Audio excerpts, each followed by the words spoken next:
Tengo tantas ideas dando vueltas en mi cabeza. Y yo le agradezco al Señor por eso realmente, porque a veces uno le dice, Señor, háblame, ¿verdad? Háblame. Y yo me doy cuenta que Dios nunca deja de hablar. A veces nosotros dejamos de escucharlo. A veces nos desintonizamos del Señor. Pero el Señor nunca deja de hablar. Él siempre está diciéndonos, siempre está mostrándonos el camino y lo que nos conviene. Vamos a leer entonces Proverbios 15:32. Este mensaje, digámoslo así, es una extensión de lo que yo la otra vez hablé. He estado hablando de las oportunidades que Dios da, ¿recuerdan? Y de que Dios es un Dios de oportunidades. Pero también hemos estado viendo algunas situaciones, como por ejemplo que el Señor nos ha brindado la oportunidad de servir. Él nos ha dado, hablaba el domingo, sobre la oportunidad de ser llamados, ¿verdad? El que seamos llamados de parte del Señor es una oportunidad, ¿verdad? Nos quedó muy claro, yo creo que no es un derecho, es un privilegio, ¿verdad? Es una opción, es una oportunidad que el Señor nos concede. Y por supuesto que cuando yo hablé sobre el llamado a servir, yo mencioné que habían dos cosas importantes. Uno de esos elementos era la voluntad o la disposición, ¿verdad?, para responder al llamado de servir. Pero también hablé de que aquellos que sirven, que servimos, deberíamos tener presente un tema, ¿verdad?, una característica, un requisito. Junto con la voluntad o la disposición, era indispensable que aprendiéramos a ser gente de disciplina, ¿verdad? Gente disciplinada. Y quiero ahondar un poco en ese tema. Yo otra vez les dije, voy a profundizar más adelante en esto, y yo creo que hoy es un buen momento para hacerlo. Este mensaje se llama el valor de la disciplina. ¿En qué contexto? En el contexto de ser escogido. ¿Por qué? Porque el domingo yo les compartí, la Biblia dice, porque muchos son llamados, pero pocos los escogidos, ¿verdad? Muchos son los llamados, pero pocos son los escogidos. Y para la mayoría de las personas, el tema se resume así. Bueno, claro, los escogidos son los que Dios escoge. Porque como Él es soberano, Él dice, ya, te escojo a ti, a ti no te escojo. Pero no es así. No es así. Hemos aprendido que en realidad somos nosotros los que en última instancia determinamos con nuestras acciones, con nuestra respuesta a ese llamado, si Él puede o no puede escogernos. Si somos o no somos idóneos para lo que Él desea, ya sea para servirle o para estar en su reino, ¿verdad? Y si ustedes recuerdan, el domingo yo le compartí a ustedes la parábola de las bodas, ¿cierto? Y desglosábamos los versículos y llegamos al minuto en el cual el rey entraba a supervisar lo que pasaba adentro, y dice que encontró un hombre allí que no estaba vestido de boda, no estaba para la ocasión, ¿cierto? Y el rey mandó a preguntarle cómo había entrado, y dice la Biblia que el hombre enmudeció. Y eso, hermanos, tú lo puedes leer y lo puedes pasar por encima muchas veces, pero es algo que Dios no quiere que pasemos por encima. Es algo que Dios quiere que nosotros nos detengamos. Y como digo, aquí vamos a apuntar un poco a ese tema. ¿Por qué? Porque nosotros hemos leído la Biblia de una manera muy poco prolija. Hemos leído la palabra de Dios sin darle a la palabra de Dios el peso específico que éste tiene. La palabra del Señor, hermanos, no es solo un libro, no es solo un bonito libro. Es la voluntad revelada del Todopoderoso. No es un tema para discutir, no es un tema para debatir, Si bien la gente puede hacer todos los debates que quiera sobre la Biblia, sobre la veracidad, sobre la autenticidad, sobre cuán inspirada es, sobre cuán falsa, pues la gente tiene el derecho, tiene la libertad de hacer todos los análisis que quiera de la palabra de Dios. Pero lo que la gente no puede hacer a la postre, al final, es quitarle a Dios, ¿verdad?, la autoridad que le ha dado a su palabra. Finalmente, hermanos, tanto los crédulos como los incrédulos van a ser juzgados por la palabra del Señor. Y a mí me produce pánico, hermanos. De verdad me produce mucho temor de Dios el ver que los que dicen ser hijos de Dios tienen tan en poco la palabra de Dios, toman tan ligeramente la palabra de Dios. Existe una bipolaridad en ese tema. Hay personas que, por un tema, a mi juicio, de estricta religiosidad, son incapaces de subrayar un versículo porque les han enseñado que están poco menos que transgrediendo la palabra de Dios, están faltando. Amén. Sin comentarios. Pero existe también el otro polo, ¿verdad?, de personas que tienen tan en poco la palabra de Dios, que la leen como una persona que toma el diario y lee lo que está escrito allí. Es más, hay gente que le cree más al periódico que a la palabra de Dios. Y eso es un tremendo problema. Es un tremendo problema que ya estoy viendo que no voy a llegar a donde quiero llegar. No importa, el Señor sabe dónde tenemos que llegar, ¿verdad?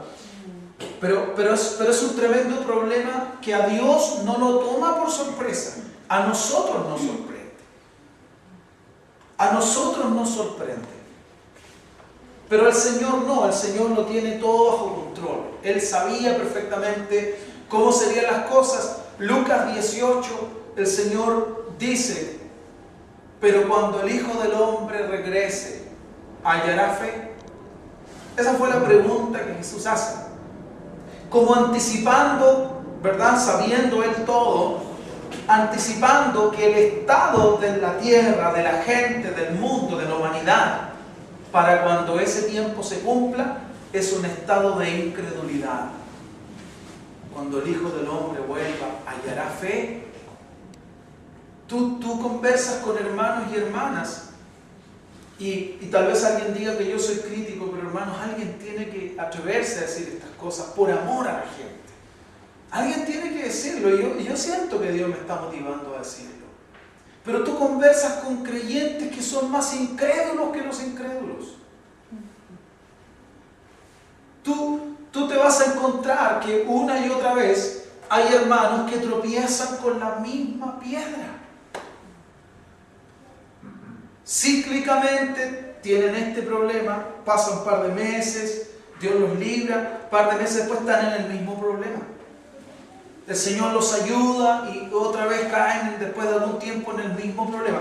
Pregunto yo, ¿por qué caerán en el mismo problema? La respuesta es una sola y es bastante simple. Porque nunca llegan a tratar con la raíz del problema. Y cuando se ven envueltos en esa crisis, ¿qué es lo que hacen? Claman al Señor, buscan la ayuda del Señor. El Señor, que es misericordioso, extiende su mano, ayuda, levanta, ¿verdad?, salva, digamos, de la situación. Y la persona, una vez que se siente aliviada, ¿qué es lo que hace? Vuelve a encaminarse y a vivir de una manera totalmente distinta a lo que el Señor le ha marcado, para no caer en esa condición. ¿Están de acuerdo conmigo? Es esa la verdad, hermanos. Lo podemos ver, yo sé que tú lo ves, yo lo veo, ¿verdad? Y por eso hay tantas cosas que a mí me han llamado la atención en este tiempo.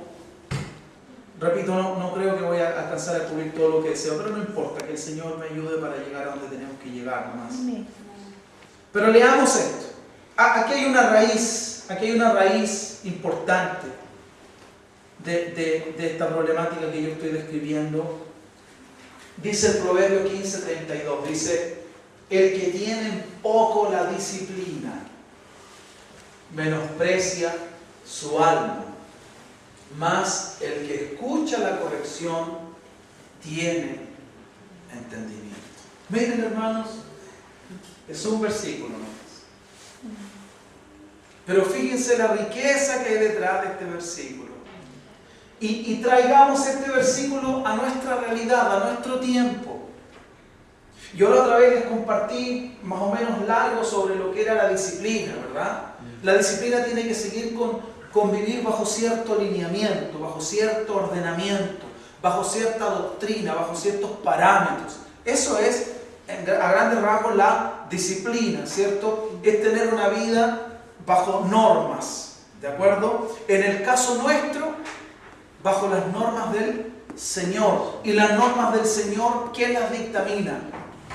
La palabra del Señor. Las normas del Señor las determina la palabra del Señor. ¿De acuerdo? De ahí que es muy importante que nosotros seamos críticos en el buen sentido de la palabra, seamos pensantes, ¿verdad?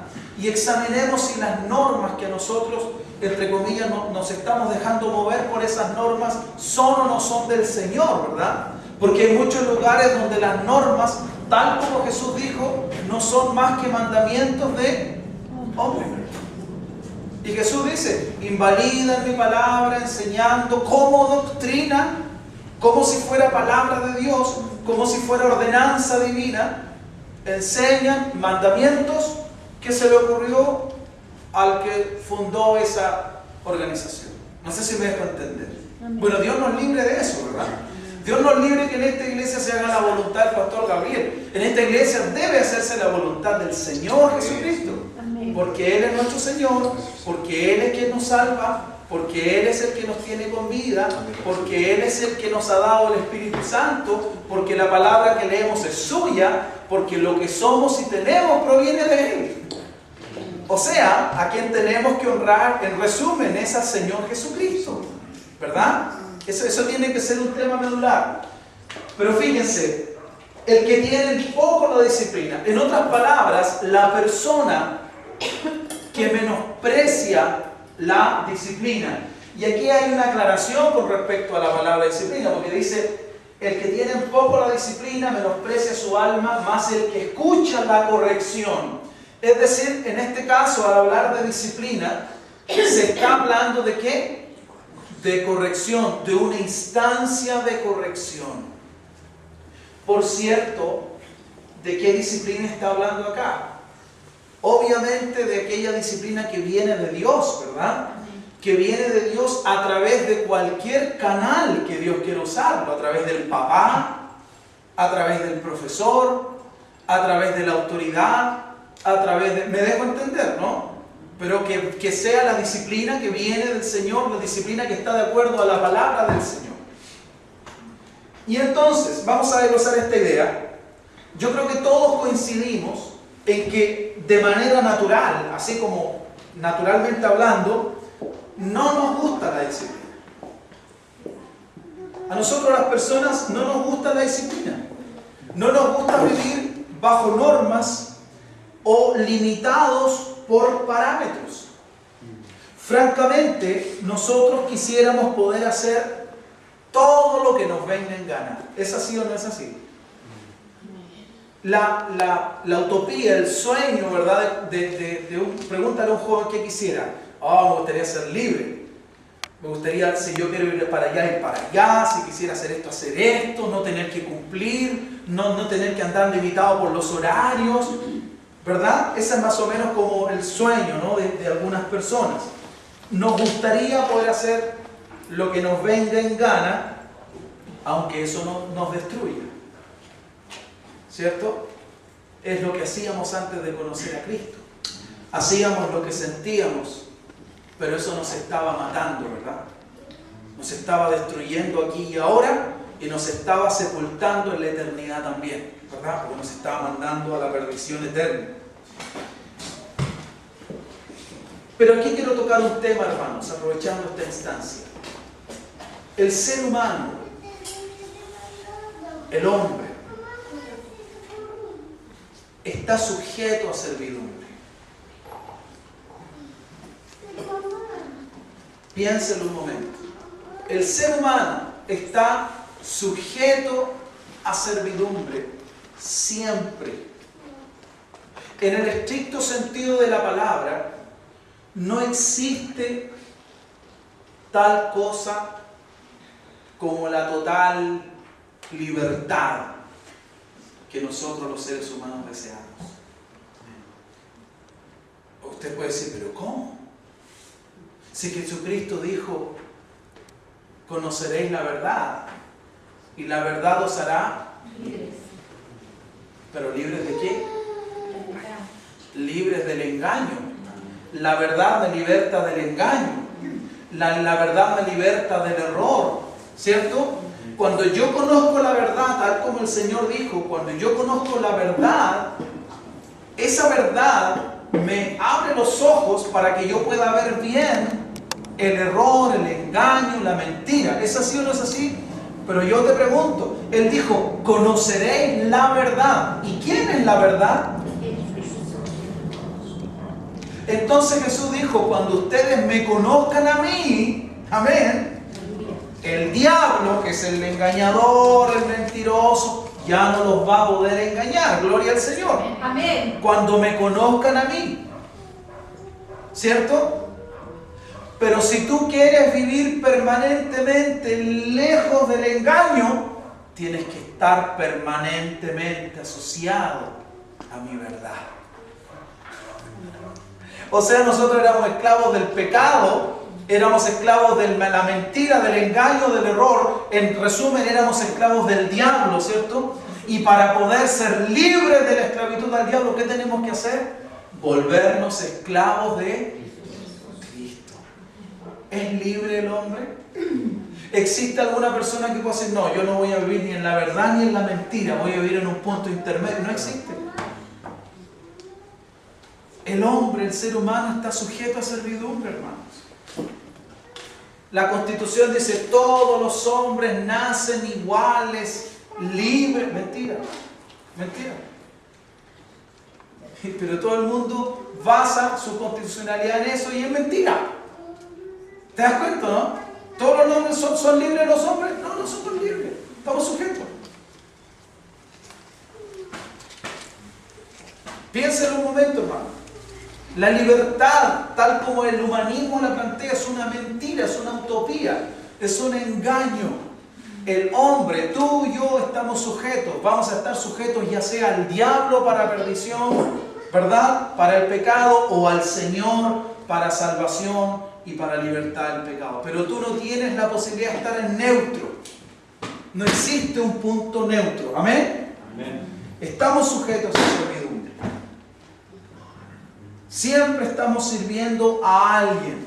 Así es. ¿Sabes qué? A mí no me manda nadie.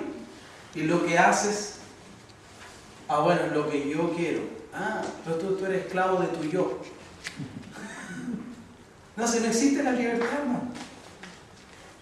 Y tu yo está sujeto ¿a qué? A la debilidad de la carne. Y la debilidad de la carne es tentada ¿por quién? Por el diablo. Entonces tú eres esclavo del diablo al final. ¿Cierto? Ok, ese es el tema. Bueno, no existe tal cosa como la libertad absoluta. Cristo nos liberta del poder del pecado para que seamos esclavos suyos, pero esclavos por amor, voluntariamente. ¿Cierto? Y por Dios que es buen patrón Cristo, ¿cierto? Amén. Es un muy buen patrón. El pecado nos destruía, nos degradaba. Pero el vivir en esclavitud a la palabra de Dios, digámoslo así, nos levanta, nos dignifica, nos salva, nos renueva. Amén. Bueno, hay paradojas en esto. Por ejemplo, resulta paradójico que fuera de Dios, cuando nosotros no estamos en Dios, o sea, cuando estamos en el pecado, en el mundo, ¿verdad? ¿Estamos en la iglesia o estamos en el mundo? Ese es el tema, ¿no? Hay dos. Si te das cuenta que hay dos estados, o estás frío o estás caliente, ¿cierto? ¿Estás encendido por Dios o eres indiferente a Dios? ¿Verdad? No, es que yo soy tibio. es como estar fuera. El Señor lo ve así, ¿cierto? Bueno, cuando nosotros estábamos fuera de Dios, estoy llegando a un punto acá. Cuando estamos fuera de Dios, nosotros lo que más anhelamos es tener total libertad para decidir, para actuar, para tomar nuestras propias decisiones. ¿Es así o no es así? ¿Cuántas veces peleaste con tus papás? Porque tu papá te decía, no hagas eso. No, pero es que yo tengo derecho, pero es que yo quiero ser libre, yo quiero hacer lo que quiero. ¿Te pasó alguna vez, cierto? ¿O me pasó a mí nomás? A todos, ¿verdad? ¿Por qué? Porque peleábamos por, comillas, nuestro ideal de ser libres y esto y esto otro. Escuche, cuando estábamos fuera de Dios, queríamos total libertad para actuar y todo eso. Pero cuando conocemos al Señor, cuando llegamos al Señor, nos volvemos gente extremadamente limitada. Es tan paradójico esto. Fuera de Dios, el mundo es nuestro. O sea, vamos a ir por la conquista de cualquier cosa. Y cuando llegamos a Dios, nos volvemos miedosos. No, es que ahí está el diablo. No, es que me puede pasar algo. Cuando yo no era cristiano, hermanos, yo pololeaba 3 horas bajo el agua. Me corría el agua. Llegaba así. Me volví cristiano. Está lloviendo, no voy a ir a la iglesia. ¿Es así o no es así? No, que me puedo enfermar. Mi cuerpo es templo del Espíritu. Tengo que cuidarlo. Al otro día está lloviendo, pero ahí no soy templo del Espíritu y tengo que cumplirle al César. Y voy igual nomás. ¿Me dejan? ¿Entienden lo que quiero decir? Entonces en ese momento Dios dice, oye, a este chiquillo hay que hacerle un escáner al cerebro, tiene un problema, no computa bien las cosas. No está pensando como debe pensar. Tiene las prioridades cambiadas. Amén. Eso, hermanos, tiene que ver con disciplinarse. Tiene que ver con disciplina, tiene que ver con... No, sí. ¿Qué dice el Señor? El Señor dice que yo le dé a César. ¿Y qué más dice? Entonces, si yo le doy tiempo a César, ¿no será justo que le dé al Señor tiempo? Si yo le doy fuerza a César, ¿no será justo que le entregue mi fuerza? ¿No será más justo todavía que le entregue mi fuerza al Señor? Si yo le aporto a César, ¿no será justo que yo le aporte al Señor? Si yo le entrego mi habilidad, mi creatividad, que por cierto viene de Dios, a César, ¿no será justo que yo disponga mis habilidades, mi creatividad y todo para Dios? Amén. Bueno, sigo. Digo, resulta paradójico. Fuera de Dios, nada nos da miedo, hermanos. Hijo, no salga, va a ir a esa fiesta, a ese lugar es peligroso. Mamá, no me va a pasar nada. Dios no está conmigo. Dios no me ha prometido que Él me va a cuidar. Dios no me ha dado ninguna promesa de su palabra porque yo estoy fuera de Él, no lo conozco. Soy un enemigo de Él, yo estoy de la mano del enemigo de Dios. Yo sirvo al diablo, sirvo al pecado. Cuando estoy en el mundo y mis padres y toda la gente se junta y me dice, si tú vas a ese lugar nos vamos a enojar contigo. ¿Me escuchaste? Uy, se fue. No, tú te vas, no te importa. Seguramente a usted le ha pasado con algún hijo, alguna hija. Pero luego venimos al Señor y el Señor dice, yo te he traído a mí para que tú vivas tu vida libre, libre del pecado, libre del mal, sujeto a mi voluntad. Pero ahora sí que eres libre. Ahora tú puedes discernir lo que es bueno y lo que es malo. Ahora tú puedes hacer diferencia entre vacas y ovejas. ¿Cierto? Amén. Y cuando llegamos al Señor, todo nos da miedo, todo nos asusta. ¿Hay algo malo o no hay algo malo? ¿Entiende lo que estoy diciendo? No voy a llevar a mi hijo a la iglesia porque se me puede enfermar. La reunión es a las 11:30 de la mañana. Y el lunes a las 8 lo saca a la sala cuna. Hace más frío, esa es la hora más fría. Yo pienso en eso y digo, ¿qué le pasa a esta mujer o a este hombre por la cabeza? No está pensando correctamente. ¿Me dejo entender? Le está privando a Dios. A Dios le está diciendo, Dios, no se puede. Y a César le está diciendo, no hay problema, César, está bien, para ti hay que hacerlo. Pero luego yo soy cristiano. Luego el Señor es mi Dios. Luego yo amo a Dios. Dios sabe que yo lo amo. ¿Hay un problema o no hay un problema ahí, hermano? Hay un gran problema, hermano. Hay un problema de comprensión. O tal vez no sea un problema de comprensión. Sigo, hermanos. Como nosotros al venir a Cristo nos ponemos tan limitados, todo nos da miedo, todo. El Señor se ve en la necesidad de constantemente tener que alentarnos, no temas ni desmayes, yo estoy contigo. Cuando estábamos en el mundo, hermanos, le hacíamos frente a cualquier cosa. Y cuando estamos en Cristo se nos levanta una pequeña dificultad y decaemos. ¿Es verdad? ¿O es muy tonto lo que estoy diciendo?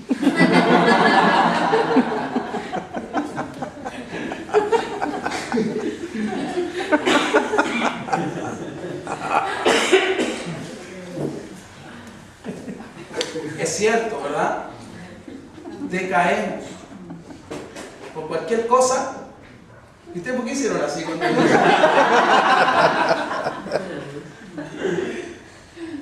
por cualquier cosa decaemos, hermano? ¿Querrá nuestro Dios que decaigamos? No. Si dice la Biblia que Él no nos dio espíritu de cobardía. Pero les voy a decir lo que yo veo en muchos cristianos. Veo un espíritu de cobardía. No creo, es que no me atrevo. Y antes, cuando estabas en el mundo, Dios no tenía ninguna promesa de respaldo para ti y tú te atrevías a todo. Y ahora que el Señor te ha dicho, yo voy contigo, no estás solo, yo peleo de tu lado, yo voy a levantarme contra tus enemigos, yo te defiendo, ¿cierto? Y uno está ahí en el rincón, no, Señor, es que no me digas, es que me da cosas. Todavía no llego al tema de la disciplina, pero se entiende lo que estoy diciendo, ¿verdad? O sea, hay algo que está mal. No digo en ti, ¿no? Estoy haciendo un análisis de lo que es la iglesia hoy día. De lo que son muchas personas que dicen y que luego te dicen, yo soy hijo de Dios, yo amo a Dios. Pero tú no ves a Dios como prioridad en ninguna de sus decisiones. Hay un engaño ahí, hermanos. Hay algo que no está bien. Bueno, Dios se ve la necesidad de alentarnos porque nosotros nos limitamos por esquemas religiosos o por esquemas humanos. ¿Tá? Perfecto. Dios se ve a sí mismo en la necesidad de tener que disciplinarnos porque somos faltos de disciplina, porque somos desordenados. Cuando nosotros llegamos a Cristo, traemos de nuestra vida fuera de Dios, traemos tantas ideas, traemos costumbres, traemos hábitos, traemos vicios, que por cierto nos sirven en el Señor, y en los cuales Dios se ve necesitado de trabajar para poder transformar nuestra vida, para poder llevarnos a un rumbo, un destino diferente. Amén. Él trabaja en esas cosas para poder erradicarnos de nuestra vida, ¿cierto? Y poder plantar en nosotros lo suyo, ¿verdad? Partiendo por su espíritu, su mente, su palabra.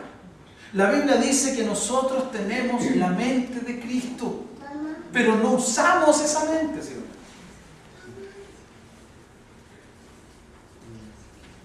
¿Quién conoció la mente del Señor? Nadie, ¿verdad? Y el apóstol dice, nosotros tenemos la mente de Cristo. Qué privilegio, ¿verdad? Qué oportunidad que en nosotros, Dios, al darnos su Espíritu, haya puesto la mente de Cristo, es decir, cómo Cristo piensa, cómo Cristo ve las cosas.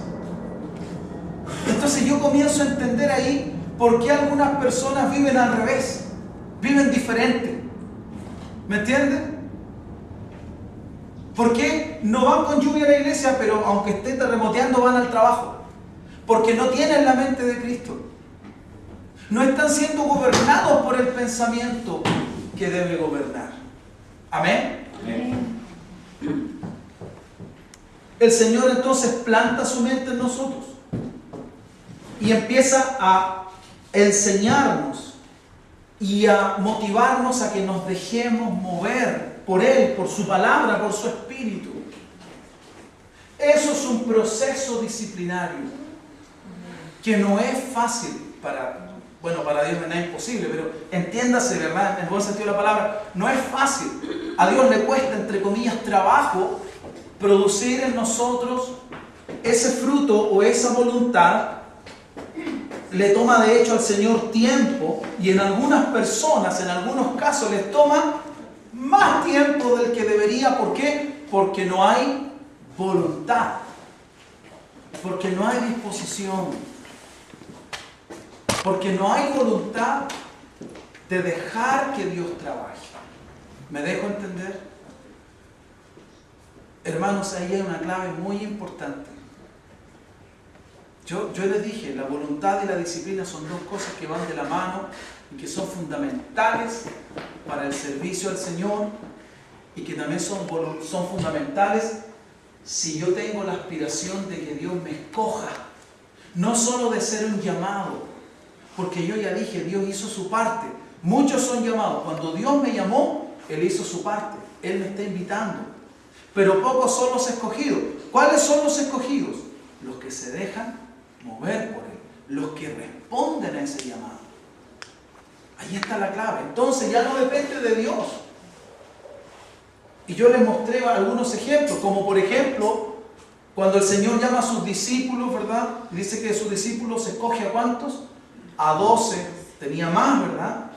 Y entre ellos dice que estaba también Judas Iscariotes, que llegó a ser el traidor, el que le entregó. No dice que era el traidor. ¿Ah? O sea, él no estaba predispuesto. No estaba escrito que se tenía que llamar Judas Iscariote. ¿Me dejo entender? Amén. Jesucristo dice que aquel que lo va a traicionar mejor no hubiera nacido. La palabra del Señor dice, mejor no le fuese no haber nacido ese hombre. Pero no dice, mejor que Judas no hubiera nacido. Judas decidió atribuirse eso. Satanás también vino a Pedro. Apártate, Pedro, me eres tropiezo. ¿Le dijo apártate, Pedro? No, le dijo apártate. Satanás vino a Pedro. O sea, Satanás buscó entre los discípulos, entre los que Jesús escogió, Satanás buscó un hueco, un espacio, un lugar, que lo encontró en Judas. Pero el Señor había llamado a Judas. ¿No había llamado a Judas el Señor? Sí, el Señor lo llamó. Y que Judas no fuera escogido, ¿fue culpa del Señor? No, dependió de Judas. Hoy la iglesia necesita saber esto. Porque muchos dicen la predestinación. Si Dios me escogió para salvación, yo voy a ser salvo. Y si Dios me escogió para perdición, aunque yo peque, el Señor me va a salvar igual. Mentira. Muchos viven con esa mentalidad. Muchos viven, no importa si el Señor quiere que me salve, aunque yo haga las de equipo y caco, al final me voy a salvar. Pero no es así. El Señor ya nos hizo responsables. El Señor nos hizo responsables de lo que Él puso en nuestras manos. ¿De acuerdo? Entonces, el trabajo que Él haga, este proceso disciplinario va a ser más rápido, va a ser más breve, más doloroso, menos doloroso, dependiendo de qué, ¿del Señor? No, dependiendo de mi voluntad, dependiendo de mi disposición. Si yo le digo al Señor de buenas a primeras, Señor, yo lo único que quiero es que tú lo hagas en mi vida, lo que tengas que hacer, hazlo. ¿Va a ser difícil? No. ¿Va a ser duro? ¿Va a ser largo el proceso? Lo más seguro es que el Señor lo va a hacer rápido. Porque Él no me creó para hacerme sufrir innecesariamente. Cristo fue experimentado en quebranto, ¿verdad? Lo que significa que sufrió. ¿Toda la vida de Cristo fue un sufrimiento? No. ¿Tú te imaginas a Jesús llorando en todos los árboles por ahí a cada rato? No. Cuando tú piensas en Jesús, ¿ves a un hombre débil, así que todo le afecta? ¿O ves a un hombre fuerte, lleno de la vida, lleno de la presencia? Amén. Bueno, ¿cómo es tu Cristo entonces? ¿Ah? Cuando Él lo van a despeñar, dice que Él se abrió paso entre la gente. ¿Por qué no le pusieron la mano encima? Si le tenían tantas ganas. Yo creo que el pueblo mirar le ha dicho, no se te ocurra ponerme una mano encima, no es mi tiempo. ¿Ah? Pero nosotros confundimos, como Él es manso y humilde, creemos que Él se dejaba, ¿me entiendes? Que todo le haga. Cuidado, hermanos, cuidado. No sé, que tengamos una visión diferente del Señor. Hay que tener tanto cuidado, porque tal vez hemos hecho una imagen de Cristo que no es. Si tuvieras que reparar tu casa necesita reparación. Si hubiera que repararla, va el maestro a trabajar, ¿tú le harías problemas al maestro? Yo sé lo que van a responder. ¿Tú le harías problemas? Le dirías, no repare, sabe que no quiero que haga nada, no, es una molestia que repare. ¿Tú le harías dificultad si tuvieras que reparar? O más bien le dirías, maestro, lo único que quiero es que esto se haga lo más rápido que se pueda. ¿Cómo le ayudo para salir lo antes posible de esto? ¿Cómo le colaboro yo? Y el maestro te va a decir, salga. ¿Quiere colaborar? Déjeme trabajar tranquilo, ¿verdad? Porque si está la señora, oiga, pero esa puntita, pero yo creo que acá... ¿Sí? ¿Es así o no es así? Bueno, si tuvieras que reparar tu casa, ¿tú cooperarías con todo lo que pudieras para que salga lo más rápido posible el arreglo? Sí. ¿Sí? Sí. ¿Y por qué a los cristianos les cuesta tanto dejar que Dios los repare? Si lo que Dios está haciendo es repararnos para poder llevarnos en las condiciones idóneas, dignas a su reino. Él está reparando lo que el diablo echó a perder en nosotros, lo que el pecado echó a perder en nosotros. Él lo está reparando. Él está restituyendo en nosotros la imagen suya. Cuando ven que es largo esto, hermanos. La Biblia dice que en el principio creó Dios los cielos y la tierra, y dice que creó al hombre a su imagen y a su semejanza. Yo te quiero hacer una pregunta. Cuando tú ves un tipo que ha violado a una mujer y que luego la ha apuñalado 20 veces, ¿esa es la imagen de Dios? No. ¿Será la semejanza de Dios? Esa no es la imagen de Dios, esa es la imagen del diablo. Amén. Pero Dios está produciendo en nosotros su imagen. ¡Aleluya! Esto es más que una religión, es más que solo saltar y gritar gloria a Dios. Es una obra, es un milagro. Amén. Dios está produciendo en nosotros, está devolviendo a nuestra vida lo que el diablo destruyó. Amén. Lo que todos nuestros años de pecado destruyeron, el Espíritu Santo lo está edificando. Y Él lo va a hacer más rápido o más lento, dependiendo de cuán dispuestos estemos. Yo conozco gente que no está dispuesta. Y mira, tal vez alguno me va a juzgar, pero yo sé que hay gente que no va a dejar a Dios hacer lo que Dios quiere hacer. Y no estoy pensando en ustedes, hermano. Pero hay gente que 2, 3, 10, 15, llevan 20 años y siguen en lo mismo. Y han vivido crisis y siguen en lo mismo. Y se van a morir en lo mismo, no van a cambiar. ¿Sabes por qué? Porque aman su casa derrumbada. No les importa que Dios repare esa mugre donde viven. Aman su mugre. Dios quiere llevarnos a una mansión. Eso dice. Él dice, la mesa está preparada. Está lista. No, estoy ocupado, estoy en mi labranza, en mi negocio. No, ya sabes que no me molesté, si no te mato. Sigue hablándome del Evangelio y te mato. Eso es lo que le hicieron a sus siervos, a los profetas. Ahora a mí no me sorprende. Cuando uno lee el Evangelio, por eso es que nosotros necesitamos leer la Biblia, Dios nos ayuda a leer la palabra suya siempre, hermanos. Porque a veces es verdad, nos separamos de su palabra. Y cuando nos separamos de su palabra, la verdad es que perdemos bastante. Pierdes tú, ¿no? Cuando te separas de la palabra del Señor. Hay cosas importantes, por ejemplo, verdaderamente no tengo intenciones de apartarlo de lo que les quiero compartir, pero mira lo que dice Lucas 17, versículo número 25. Se los leo, anótenlo. Lucas 17, 25. Escúchalo. Dice, pero primero, el 24 leo.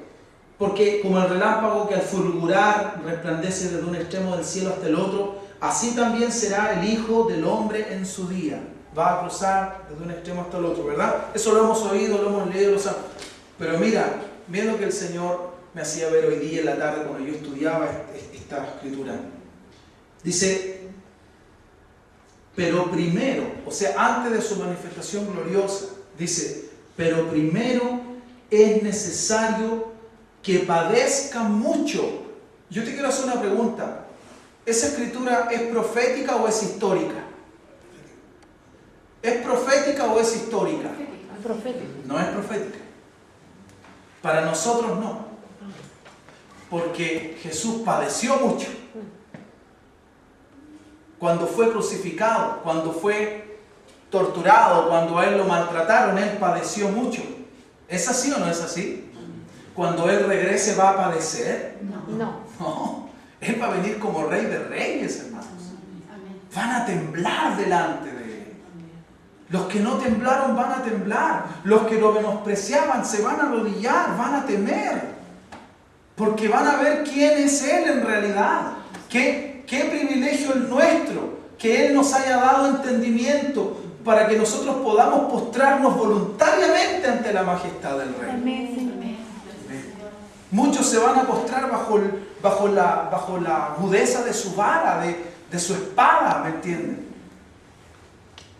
Pero hay gente que no entiende. Hay gente que no entiende.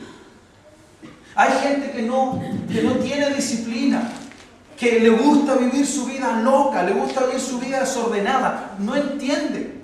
No entiende, y cuando Dios quiere traer disciplina, ¿sabe lo que ellos hacen? La menosprecian. Dicen, no, yo vivo mi vida solo. A mí nadie me dice cómo yo vivo. A mí nadie me dice lo que hago con mi tiempo. Yo tengo mi cristianismo y yo tengo mi comunión con Dios y yo me encuentro y Dios me ama. Y si el Señor viene, yo soy salvo y me voy con Él porque el Señor es mi Dios. Y tú miras su vida y tú te das cuenta que en todo lo que se ve, Cristo no es nada en sus vidas.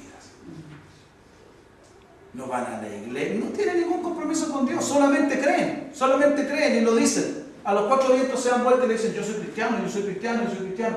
Hay una fiesta, toman, se embriagan, jamás apoyan a nada de lo que tiene que ver con Dios, ni con su tiempo, ni con su dinero, ni con nada. Es solamente un compromiso de la boca hacia afuera. Hermanos, esto yo no me lo han contado, yo lo he visto. Por muchos años lo he visto en gente. Y el Señor dice que es necesario, primero, que padezca mucho. y que sea desechado, dice. Eso es lo primero que le va a pasar. Lo primero es que padezca mucho. ¿De acuerdo? ¿Padeció? Sí. Sí. Pero luego dice, y que sea desechado por esta generación. Yo te quiero hacer una pregunta. ¿Esta generación desecha a Jesús? Sí. Sí. Esta generación desecha a Jesús. Y si tú estás muy comprometido con Jesús, te va a desechar a ti también. Familiares que a uno lo desechan por nuestras convicciones, porque somos fome, porque no tomamos con ellos, porque no bailamos como ellos bailan, son fome, ¿entiendes? Tú soy fome, tú te enfermaste, tú entraste en la comida, entraste en la religión, te lavaron el cerebro y te transformaron. Exacto, Dios los transformó. No, te transformaron, te volviste amargo, te volviste fome, ya no bailás, ya no tomás, ya no fumás, ya no hacés nada de esas cosas, te volviste en un fome. Y te van a apuntar con el dedo. Y cuando tú les digas, pero si ustedes no se arrepienten, ustedes van a irse al infierno. Y más encima te creís canuto y no tenía amor. Tú deberías hablarnos con amor. Por eso yo he dicho, nunca dejes que el diablo te predique el evangelio. Nunca permites que el diablo te hable de Dios, porque el diablo habla de lo que no sabe. Solo una persona que tiene el Espíritu de Dios puede hablar con la autoridad de Dios. Una persona que vive, que hace la voluntad de Dios, que tiene una comunión viva con Dios, sabe lo que Dios quiere.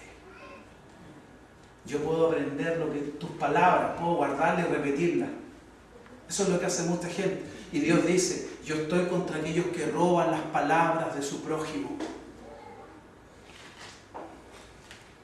Hay mucha gente que vive así. No tiene una comunión viva con Dios, no tiene una comunión personal y roba palabras, escuchó algo bonito y lo reproduce y quedan súper bien parados y la gente, tú eres un buen cristiano. Claro, para una persona que no es experta en arte, me puede mostrar una falsificación del biobío de un cuadro y decirme que es original y yo voy a creer que es el original. Pero para un experto en pintura, puede decir, no, esto es un fraude. Amén. Amén. Y saben, hermanos, yo de verdad que siento que ha llegado el momento en el que nosotros podamos decirle, ¿sabes qué? Tu vida es un fraude. Tú no eres un cristiano. Y te engañas a ti mismo o a ti misma diciendo que lo eres cuando no vives como tal. Te van a odiar. Y nosotros a veces no le decimos eso a la gente para que no nos odien. Pero somos responsables delante de Dios. Porque conocemos muchos cristianos fraudulentos. Y preferimos no complicarnos la vida. Y preferimos no perder nuestras relaciones. ¿Y qué ganamos de esas relaciones? ¿Qué fruto hay en tu vida? ¿Qué provecho tienes tú? Dime qué provecho tienes. ¿De qué te edificas? ¿Te comparten salmos? ¿Te comparten palabras como dice la Biblia? ¿Oran por ti? ¿Te edifican con su oración? Nada, hermanos. Y nosotros que tenemos la verdad por la misericordia de Dios, nos quedamos callados y los dejamos que sigan viviendo en su mundo de error. Dios nos ha llamado a decirle a las personas, con el amor de Jesús, con el dolor de saber que si siguen en esa vida se van a perder. Pero Dios nos ha llamado a nosotros que tenemos la luz, a decirle, tú no sabes lo que es la luz, porque tú todavía vives en las tinieblas. Iglesia, tienes que atreverte. Este es tu tiempo.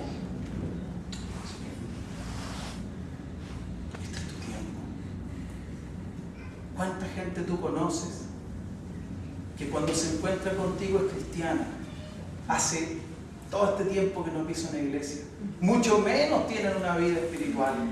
Mucho menos tienen un compromiso de cualquier forma con Dios. Pero son cristianos. Son cristianos. A su manera de ver son cristianos. Y el Señor sabe que no han vivido su disciplina. Es nuestra responsabilidad. Nosotros que tenemos la luz, hermanos, tenemos la responsabilidad de decirlo.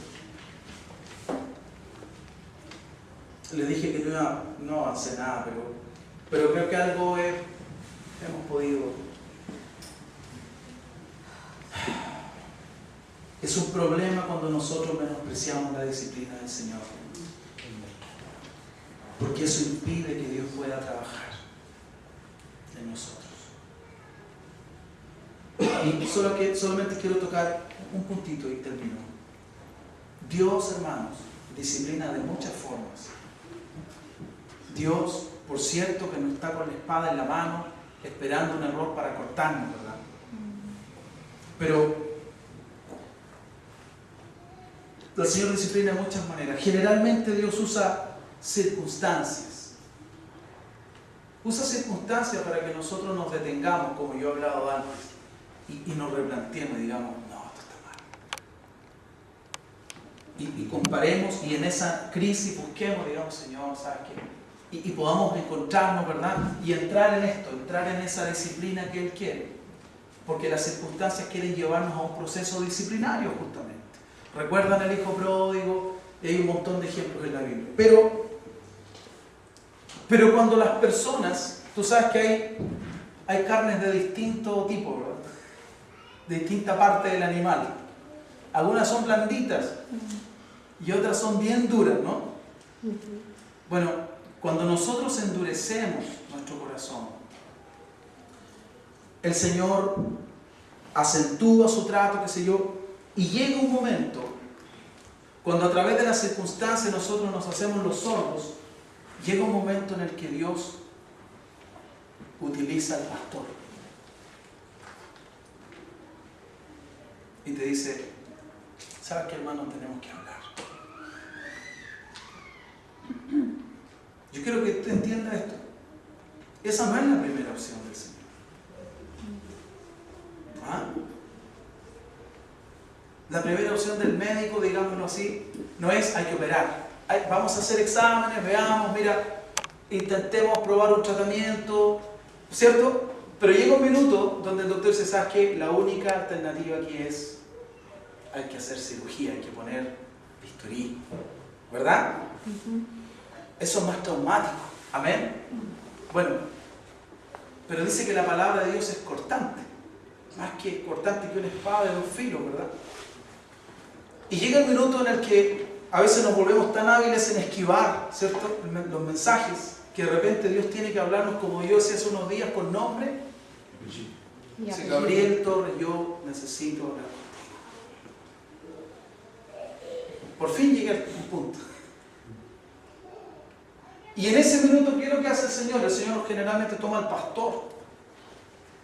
¿Para qué? Para poner el dedo sobre la llaga que Él ve. Para decir, ¿sabes qué? Hermano, el Señor me ha mostrado esto en tu vida. Ahora, yo compartía otro mensaje el domingo allá en Colina, pero hablando sobre el Señor, la gente se enoja con el pastor, ¿verdad? Pero tú, supongamos que viene el cartero y te trae una carta y las noticias son malas. Tú no sales a tirarle piedras al cartero, ¿verdad? Porque en realidad lo que el pobre hombre está haciendo es simplemente su trabajo. Usted le van a embargar esto y tú, ¿tú para qué me traes esta carta? No, pues. Si él ni sabe lo que, ¿verdad? Él solamente es un mensajero. ¿Me dejo entender? Bueno, el pastor en ese momento se convierte en un mensajero de los correos del cielo. Y Dios dice, tengo un mensaje para mi hijo, para mi hija tanto. Yo le he querido hablar por mi palabra, pero no me quiere escuchar. Así que tú ve y dile tal cosa. ¿Qué es lo que espera el Señor en ese momento? ¿Para qué? ¿Cuál es la finalidad de que Dios traiga una reconvención, de que Dios traiga una reprensión. Porque yo no sé si tú tienes la misma Biblia que yo tengo, pero aquí la Biblia habla y le dice al pastor y le da autoridad al pastor para exhortar, pero también para reprender. Yo les voy a mostrar versículos otro día cuando podamos ver esto más en profundidad. Porque esto es una pincelada apenas recién. Pero esas también son atribuciones que el Señor le ha entregado al pastor. ¿Y qué es lo que espera Dios con eso? Espera que la persona en cuestión, que el hijo o la hija que está en problemas, recapacite, ¿verdad? Espera que su hijo o hija escuche la corrección. Espera ver una actitud de entendimiento. ¿Ah? Que el hijo o la hija diga, es verdad, sí es cierto, yo he estado viviendo en esto por mucho tiempo y yo no he hecho oídos sordos, es cierto. La Biblia dice que nada podemos contra la verdad. Lo dice la palabra del Señor. ¿Verdad? Pero ¿con qué nos encontramos? Nos encontramos con la primera parte, con personas que tienen en poco la disciplina. ¿Y quién eres tú para decirme esto? ¿Tú te crees Jesús? ¿Tú te crees Dios? ¿Tú te crees el dueño de la iglesia? ¿Es que tú eres muy santo acaso? Esas son las cosas que yo he recibido. ¿Tú te crees muy santo? ¿Y quién te puso a ti por sobre mí? Hermanos, en un minuto a la gente se le olvida todo lo que aprendió en años. Escúchame, iglesia, lo que te estoy diciendo. En un minuto, el diablo, porque es el diablo, muestra el poder. Voy a terminar aquí.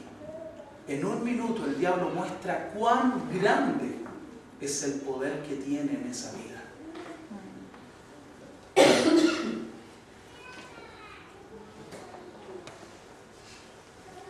¿Cuántos dicen qué triste?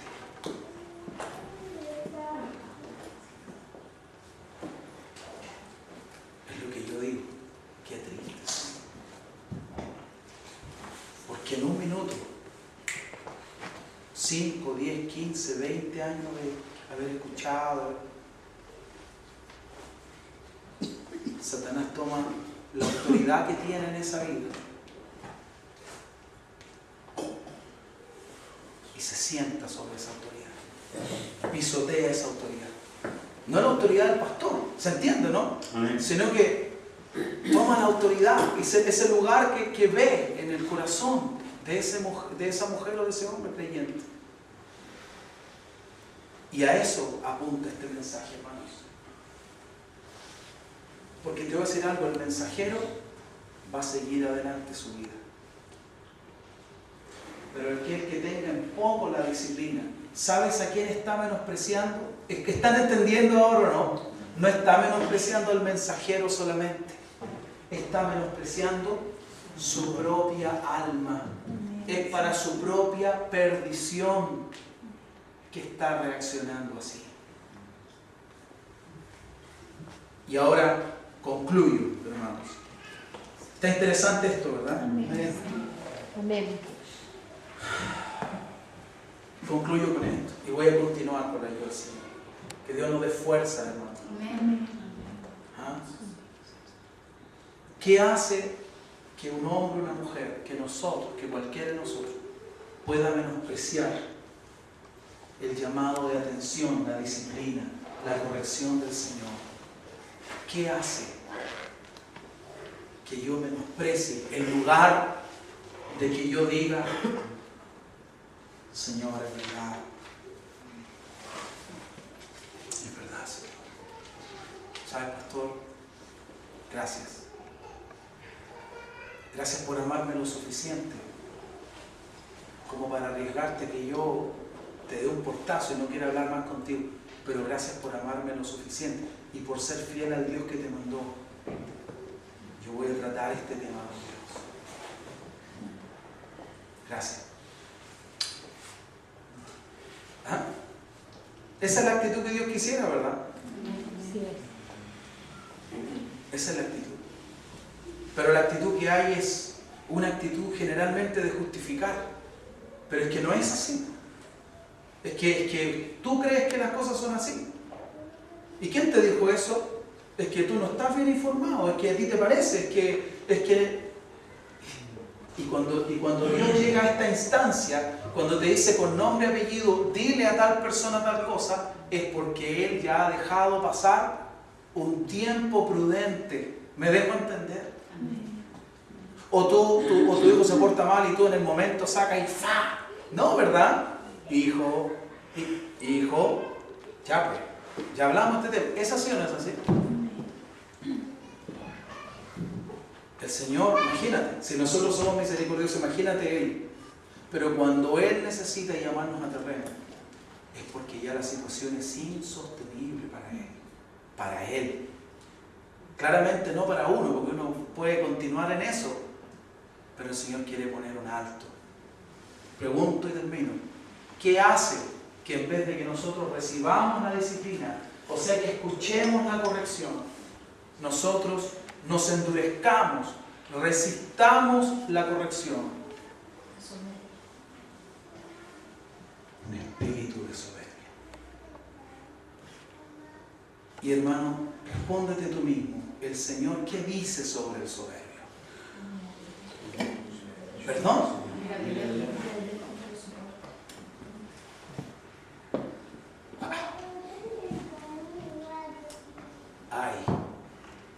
Ay, ¿verdad? Ay. Porque si Dios dice que al soberbio lo mira de lejos,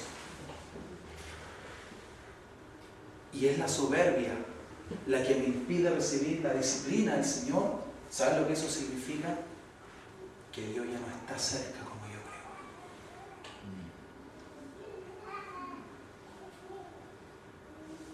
Y cuando Dios se aleja, estás en peligro.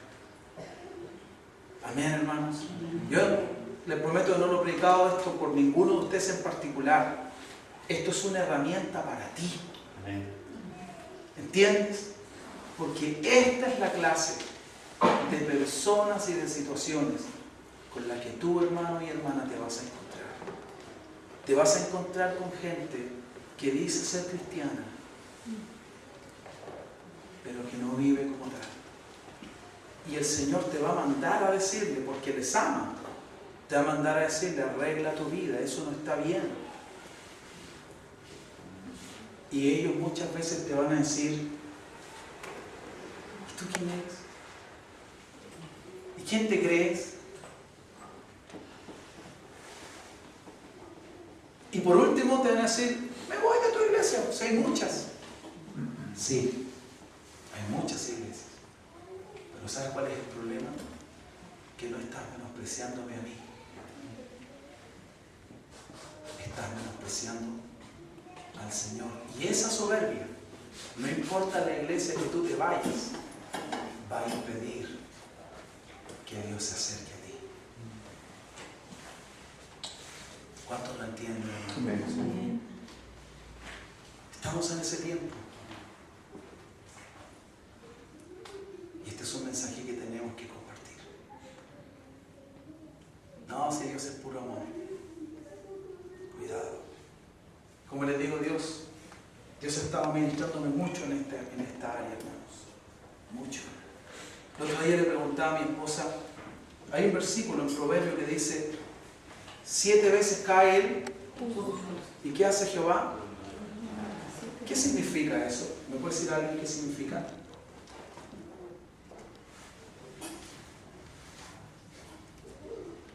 Qué interesante, ¿verdad? ¿Qué significará? 7 veces cae el justo y Jehová lo levanta.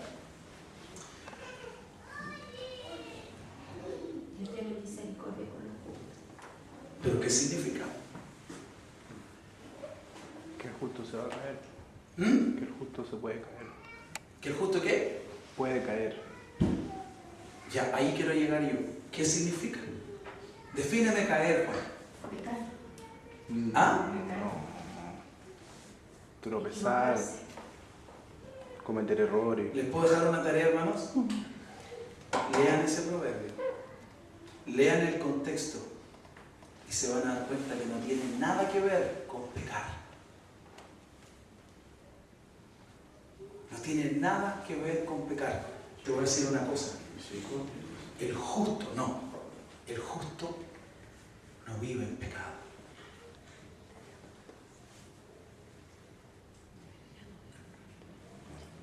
No tiene nada que ver. No dice 7 veces cae el hombre y Jehová lo levanta. Dice 7 veces cae el justo. Lee el contexto, por favor. El contexto te va a demostrar, no yo. El contexto de la mismísima palabra del Señor te va a demostrar a ti que no tiene nada que ver con que el justo cometa un pecado. Léalo y después lo conversamos. ¿De acuerdo? ¿Saben, hermanos? Esa mentalidad está demasiado metida en la iglesia. Si yo peco, ¿saben lo que hace Dios? Dios me perdona. Y por eso que las iglesias están llenas de gente que cada 2 meses se pega sus pecados grosos. Porrazo así, por total, Dios me levanta. Dios es misericordioso, Dios me levanta. Sí, Dios. Y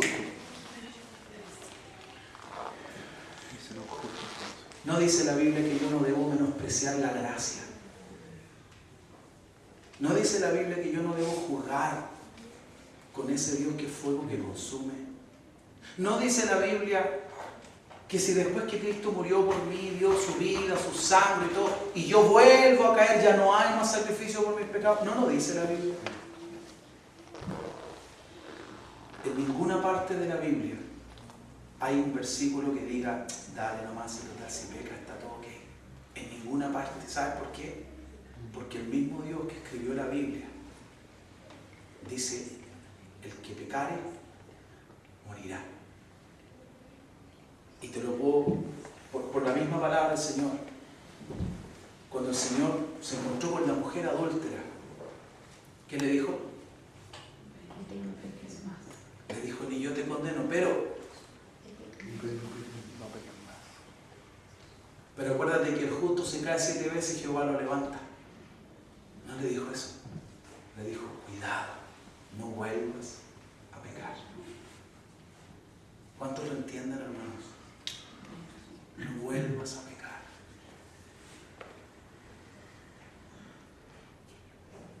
Piénsenlo, hermanos. Piénsenlo. Hay una diferencia grande entre tropezar mientras camino y tirarme al suelo mientras camino. Amén. Y toda la diferencia la produce el corazón. No, tranquilo, no. Y toda la diferencia del tema la produce ¿qué? El corazón. ¿Con qué corazón? ¿De acuerdo? Hay que leer la Biblia, hermanos. Hay que leerla y hay que leerla como Dios quiere que la leamos. No como a nosotros nos gustaría que fuera, sino como el Señor nos manda. ¿De acuerdo? Puedes seguir hablando de este tema. Padre amado, gracias te doy